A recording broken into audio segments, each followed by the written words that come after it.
সেশনে আপনাদের সুস্বাগতম। আজকে ডাটা আলু দিয়ে একটা তরকারি।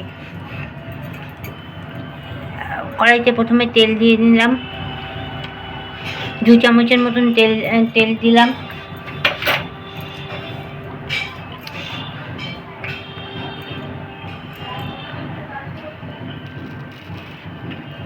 একটু জিরে ফোড়ন দেবেন।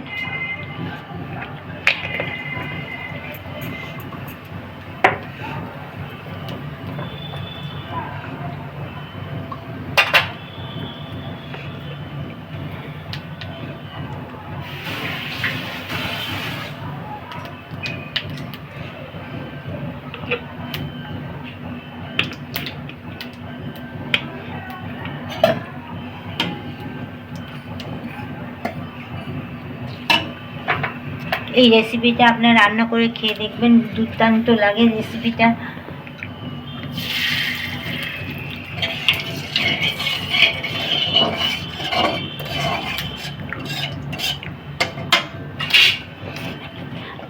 আলুগুলো এরকম করে কাটবেন।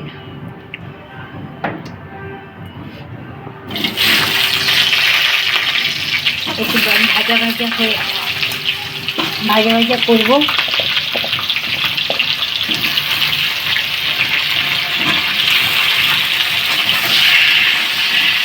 সামান্য একটু হলুদ দিয়ে দেবো।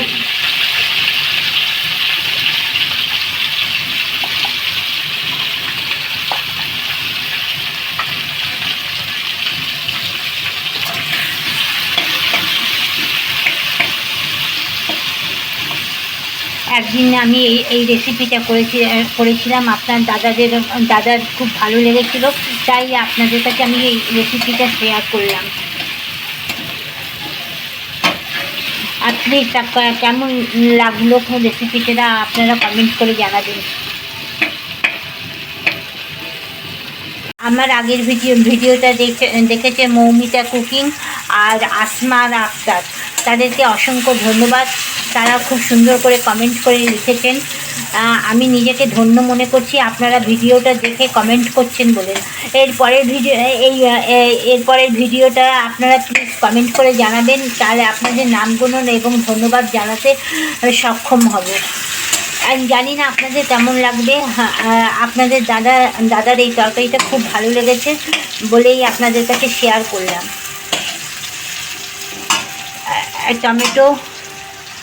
টমেটো স্লাইস করে কেটে নিয়েছি, দেখেন কীরকম সরু সরু করে।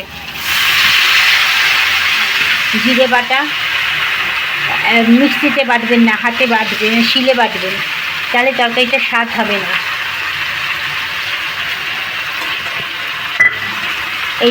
এইবার জিরে বাটাটা দিয়ে কষাবো।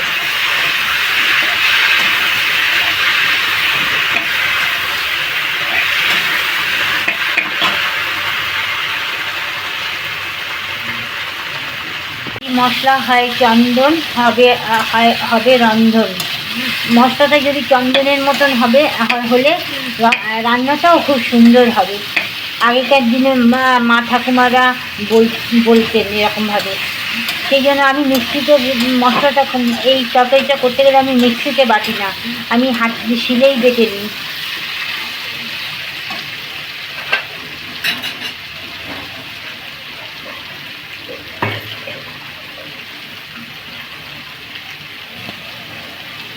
একটু সামান্য তেল দিয়ে দিচ্ছি।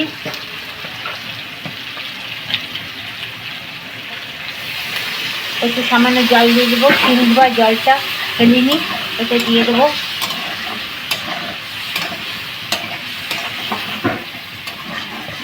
একই জিনিস বিভিন্নভাবে আমার রান্না করতে হয়। বাচ্চারা খেতে চায় না। বাচ্চা কেন, আমারও বড়দেরও খেতে ভালো লাগে না। যেহেতু আমি 365 দিন নিরামিষ খাই, সেই জন্য আমার ভ্যারাইটিসভাবে রান্না করতে হয়। ডাটার জামা টামা সব খুলে দিয়েছি। এইভাবে সজনে ডাঁটাটা কাটবেন, জামা যেন না থাকে একটুও। সজনে ডাঁটা দিয়ে একটু কষাবো।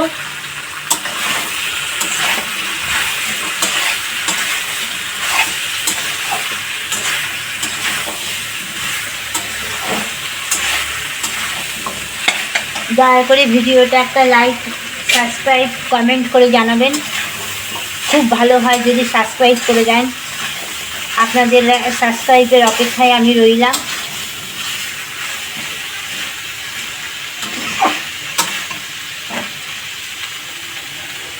একটু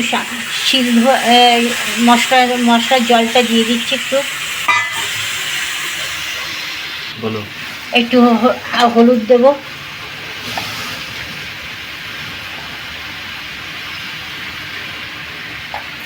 নুন দিয়ে দিচ্ছি,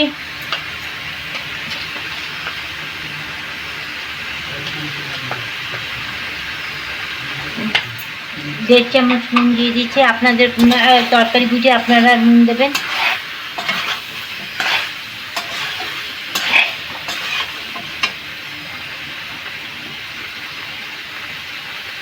দুটো লঙ্কা দিয়ে দিচ্ছি।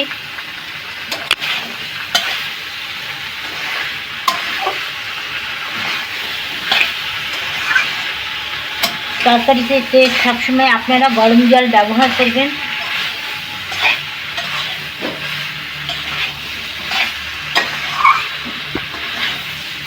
এই টিপসটা আমার মায়ের কাছ থেকে আমি শিখেছি।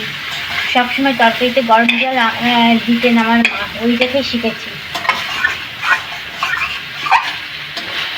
কষাবো, কাঁচা মশলার গন্ধ বেরোচ্ছে বলে একটু জল দিলাম, জল দিয়ে কষিয়ে দিচ্ছি।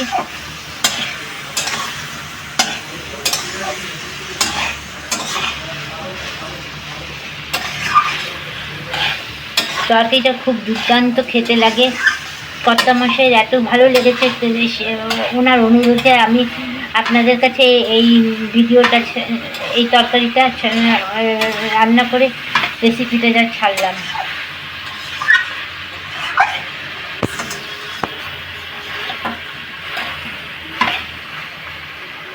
দেখুন আলুগুলো সিদ্ধ হয়ে গেছে। আলুগুলো কিন্তু এরকম ভাবে কাটবেন, অন্য কোনোভাবে কাটবেন না, দেখতে ভালো লাগবে না।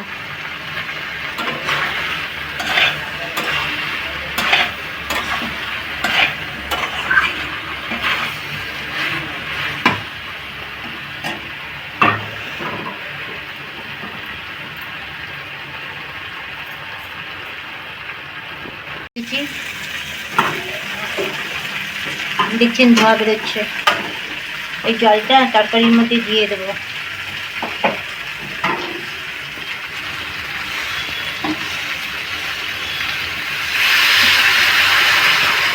বাজার থেকে আসলেই মনে হয় কি দিয়ে কি রান্না করব, নিরামিষ খাওয়া। এইদিকে তেল মশলা কম হবে, ডায়েট করে, এইদিকে খেতে সুস্বাদু হবে, একদম মাথা খারাপ হয়ে যায়। নিশ্চয়ই আপনাদেরও মাথা খারাপ হয়ে যায়। একটু সজনে ডাঁটাটা সিদ্ধ হওয়ার মতন জল দেব।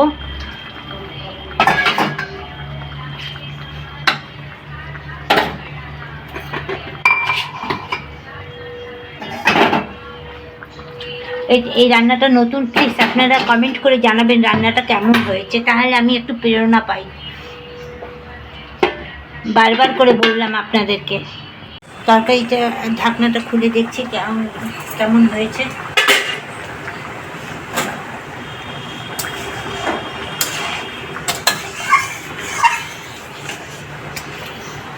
আর একটু আলুগুলো আর একটু সিদ্ধ হবে।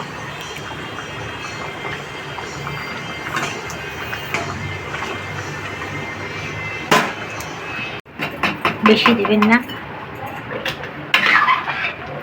তরকারিটা হয়ে গেছে।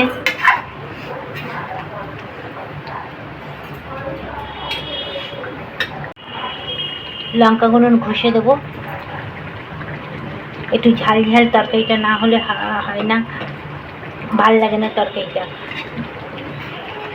আবারও বলছি, তরকারি রেসিপিটা কেমন লাগলো আপনারা প্লিজ কমেন্ট করে জানাবেন।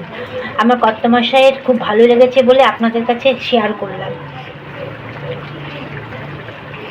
প্রথম দিন তরকারিটা করেছি তখন তো খুব ভয় লেগেছে, তরকারিটা কেমন হবে না। তারপরে উনি খাওয়ার পরে উনি বললেন তরকারিটা দুর্দান্ত হয়েছে।